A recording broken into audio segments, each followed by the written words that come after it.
Viewers, তো আজকে দেখতে পাচ্ছেন এখানে রুটি ঢলাঢলি শুরু হয়ে গেছে। দেখো, তো এটা রুটি অ্যাকচুয়ালি এটা কোনো উৎসবের জন্য না, এটা একটা পার্টি কর্ম, তার জন্যে বানায় আছে।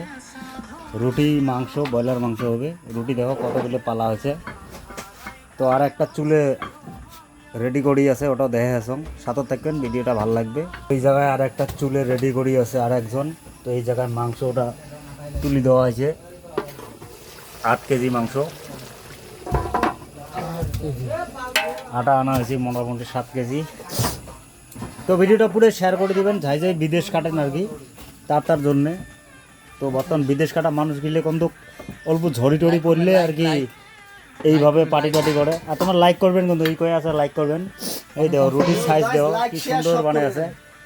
বিদেশ এইভাবে ফুর্তি করি খাটা লাগে, ভালো লাগে। মনের দুঃখ দুঃখ কষ্ট থাকলে হয়ে যায়, কষ্টটা দূর হয়ে যায়। এই একটা ছোঁয়া চুল দিয়ে দেয়া যায় না। মোটামুটি বিদেশ কাটা চ্যাংড়া গেলে কোনো শরীর পাক বা না পাক, চুল যে বড় করে রাখতে পায় এটা একেবারে 100% শিওর। মাথার চুল দেহ গাইস, এটা অ্যাকশন। তাহলে হিপহপ স্টাইল, এলে সাবড়ি, এই যে ঠিক আছে। ভিডিওটা পুরো শেয়ার করে দেবেন, পেজটা ফলো করে রাখবেন যদি ভিডিও ভালো লাগে।